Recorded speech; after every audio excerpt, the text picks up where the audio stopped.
Just a few decades ago, this place was inhabited by fishermen and pearl collectors. But it all changed in the 1960s when they discovered large deposits of oil. And what you see today is the luxurious Abu Dhabi that wants to be one of the best capitals in the world.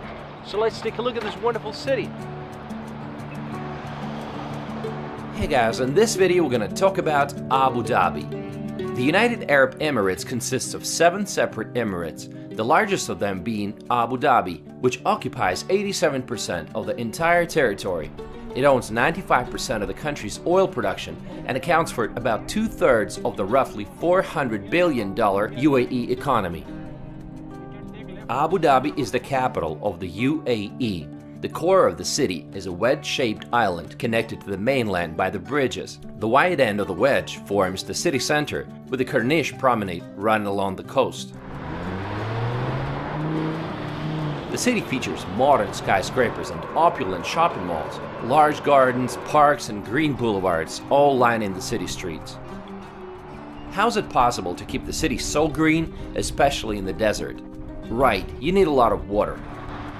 There are 2 sources of water available here: desalinated seawater and groundwater. Unfortunately, 90% of groundwater in Abu Dhabi is saline, in some cases many times more than the actual seawater, so the only option they have is to have a lot of desalination plants. Well before the money from the oil boom, Abu Dhabi was just a coastal town thriving off the money made from the pearls. The shallow Arabian Gulf waters provided an ideal environment for pearling because oyster beds were shallow enough for divers to reach without modern scuba equipment. More than 1,000 boats would go out to sea for pearls for 120 days at the beginning of the summer to return only in September. Eventually, the pearl industry came to an end because Japan learned to cultivate artificial pearls. Luckily, everything changed in 1958 when oil was discovered, and it is from this period that the development of modern Abu Dhabi begins. In 1971, 7 kingdoms united into one state of the UAE. Abu Dhabi became the capital, and Sheikh Zayed bin Sultan became the first president. Today, Abu Dhabi holds 9% of the world's proven oil reserves and 5% of the world's natural gas. You'll see headquarters of numerous oil companies in the city, like ADNOC, which stands for Abu Dhabi National Oil Company. It's one of the world's largest energy companies. But it's not just oil. They have a full-scale industrial complex, cement plants, pipe rolling plants, and building materials factories, and much more. Population is growing fast. In 2013, it was 921,000. In 2018, it was already 1,450,000. Locals make up just about 20% of the population. The rest are foreigners. While highly skilled professionals that mostly come from Europe and the US get high salaries, regular jobs don't really pay that much. Say a taxi driver makes about $600 or $800 a month, but it's still a lot of money for people coming from Pakistan, Bangladesh, Nigeria, and Uganda. Driver? Gerald? Hi, how are you? Good. Where you come from? I come from Uganda. Right. Yeah. Do you like living in Abu Dhabi? Yeah, I like it here. This is very safe. Yeah. Is it difficult to drive in Abu Dhabi? It's difficult for new drivers, but once you get used, it's very easy. Okay. You know, Abu Dhabi is not so much complicated. The roads are straight. What about the fines? What if you're caught speeding? Like, how much is the fine? Of course, you have to take the fines. The fines are so huge here. Can you give me an example? Like now, if you overspeed, if you go above the speed limits, the fine starts from 300 dirham. Okay. And it goes up to 1,000 plus, depending on how fast. Yeah, right. how fast you're going. Oh, wow. Yeah. Thanks, man.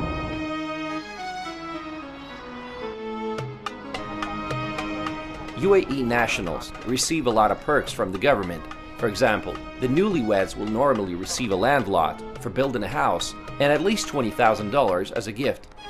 For outstanding students, the state will cover the tuition at any university in the world. It is also not unusual for the government to be so generous as to settle the debt owned by the nationals.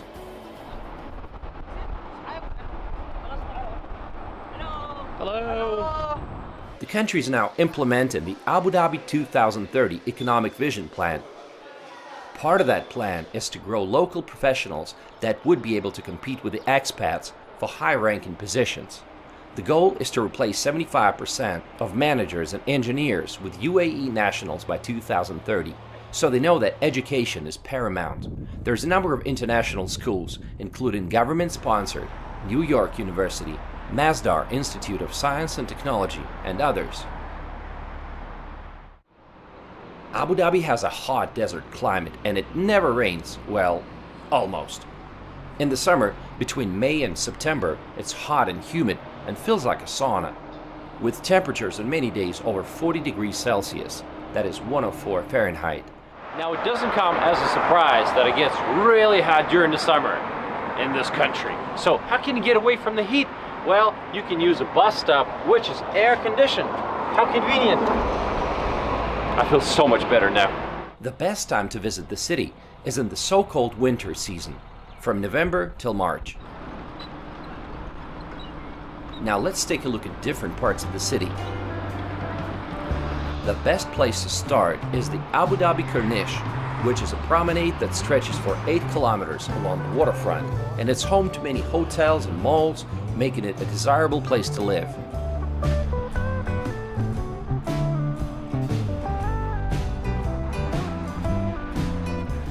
The Corniche beach was accorded the status of a blue flag beach in 2011. Just a few steps away from the central business district and all the skyscrapers of Abu Dhabi, you can always find a place where you can relax on the beach. Blue waters and white sand. It doesn't get better than this. Let's go swimming.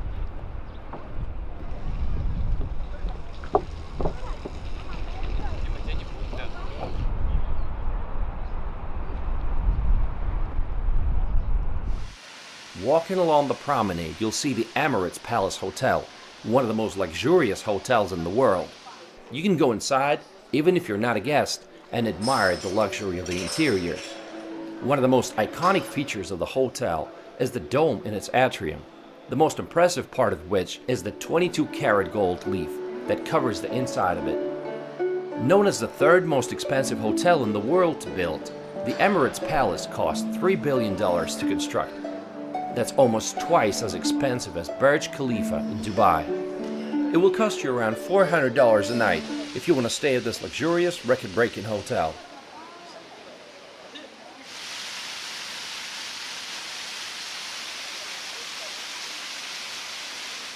Opposite the hotel, you'll see Etihad Towers, which is a graceful complex of 5 skyscrapers with residential apartments, offices, and hotels.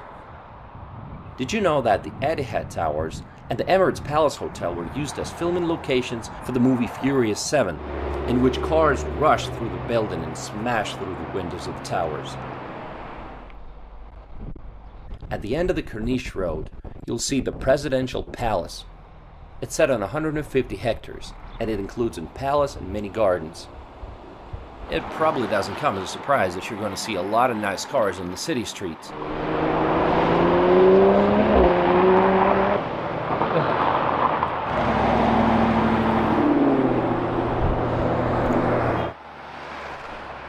Now let's take a look at some other parts of the city. The city is very much spread out, with most sites concentrated on the central part, Yas Island, and Saadiyat Island. Let's take a look at different parts of the city. For an action-packed day, you'll want to head to Yas Island, which was created in 2006 with one thing in mind: entertainment. It is located 40 kilometers away from the city center. Here you will find Ferrari World. It's an amusement park that includes the Guinness Book of World Records fastest roller coaster in the world, Formula Rossa, that will take you from 0 to 240 kilometers an hour in just 5 seconds.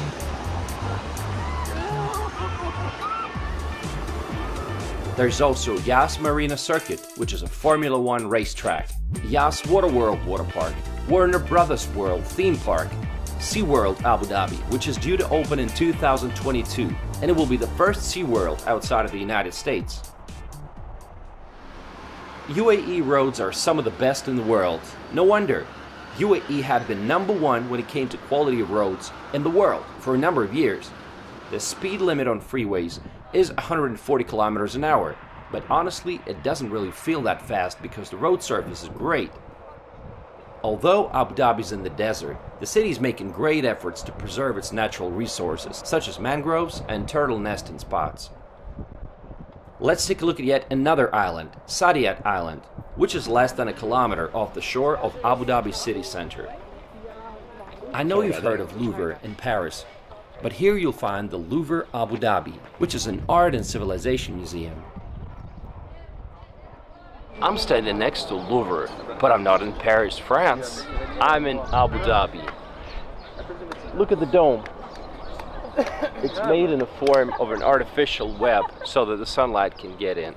Now, works of art have been collected from all over the world to bring East and West together. Let's go inside, take a look.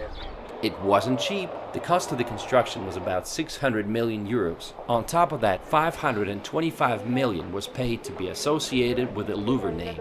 Artworks from around the world are showcased at this museum, with particular focus placed on bridging the gap between Eastern and Western art.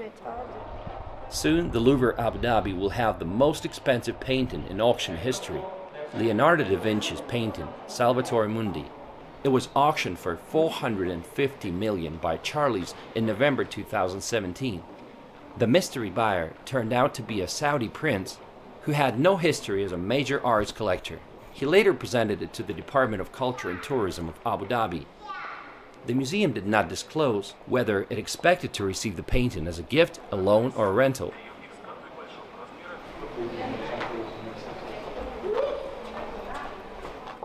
Altogether, they're planning to invest $27 billion into Saadiyat Island.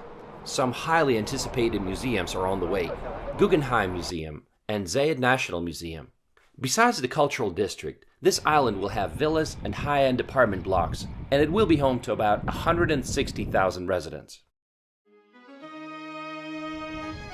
This has to be one of the most beautiful mosques in the world, Sheikh Zayed Grand Mosque. This place is large enough to accommodate over 40,000 people.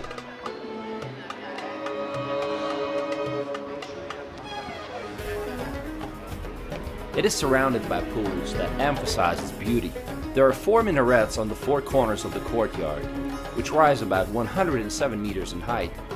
The courtyard is 17,000 square meters and is considered to be the largest example of marble mosaic in the world. The carpet in the main prayer hall is the largest in the world.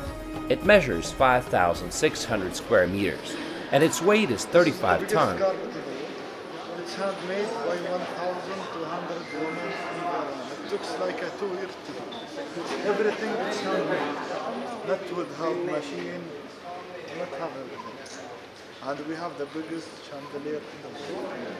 Sheikh Zayed Grand Mosque has 7 chandeliers imported from Munich, Germany that incorporate millions of Swarovski crystals.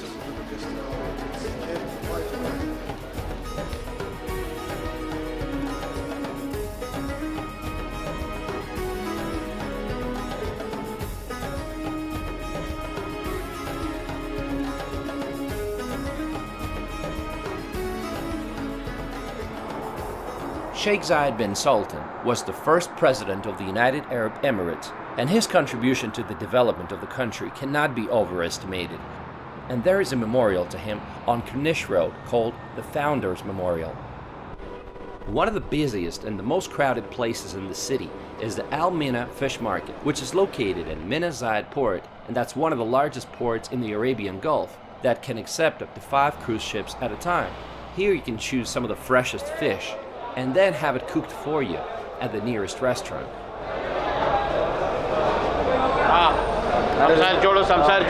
Hello, hello. A lot of fish. Yes, fish. This one, this parrot fish, parrot. What's the name of this fish? Parrot fish, parrot. Parrot fish? Yeah.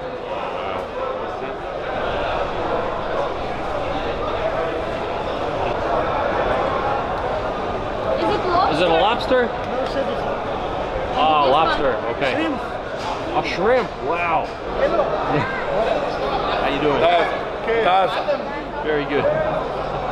Wow, scary.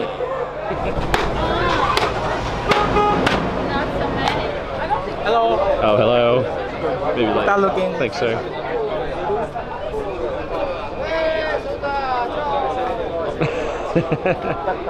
How's the food? It's good? Yeah, it's very good.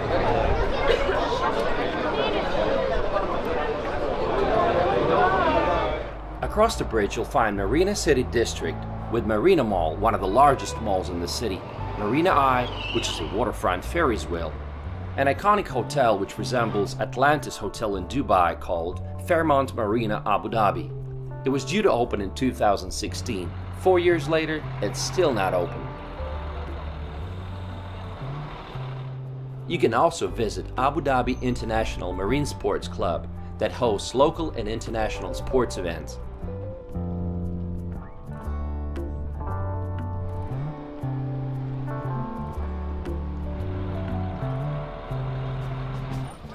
If you want to see a typical Arabian village, then you should visit Heritage Village. This is a fascinating reconstruction of a desert oasis town. It's located in Marina City District. Okay.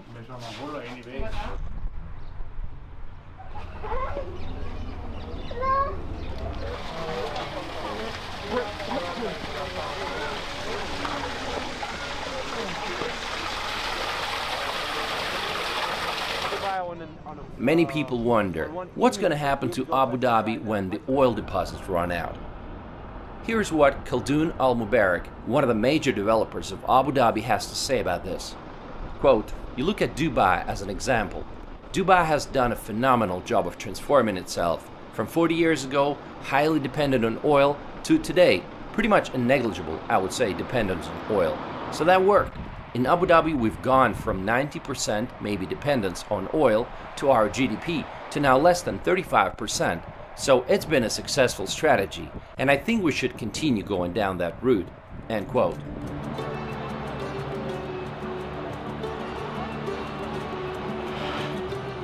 In a bid to attract tourism and foreign investment, land sales to foreigners were allowed and restrictions on alcohol were loosened. This advertisement says people of all nationalities can buy real estate from us. Which makes you wonder, has it not always been this way? Well, apparently not. The idea of diversifying the economy is also seen in Abu Dhabi Economic Vision 2030. According to this plan, the economy should be sustainable and not dependent on any single source of revenue. In September 2019, the construction of UAE's first official synagogue was announced to begin in 2020 as a part of the multi-faith Abrahamic Family House complex in Abu Dhabi. They also held a ceremony to grant licenses to 17 Christian churches and the first ever traditional Hindu temple.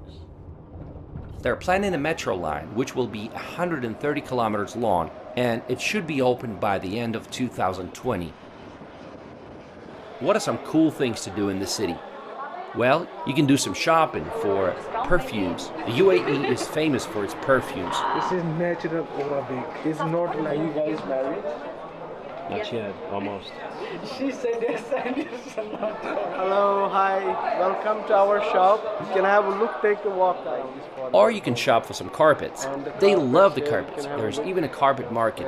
Some of them can be very pricey and cost several $1,000s. 50% wool and 50% silk. Made of Iran. Nice. Silk. Silk. Wow. This is piece of art. So this is something that can last for more than 100 years. It does not really have age at all. And in each carpet we could use more than 12 to 13 colors. Where do the locals hang out? Because drinking is not part of the culture, instead of hidden bars and pubs, they come to fancy coffee shops and nice locations by the water, like this one, away from the tourists. What is it like living here for foreigners? Well, first of all, salaries are tax-free. That's great, but you'll be renting while you're staying here, and it's not cheap. A 2-bedroom apartment in a high-end building on the Corniche, for example, will be around $30,000 to $50,000 a year. Another disadvantage is that for some rentals, you will have to sign a yearly lease and even pay the rent up front. Alcohol is restricted and is only available at licensed restaurants and bars, and at some hotels. Foreigners will have to get used to the sound of the call to prayer 5 times a day and dress more conservatively.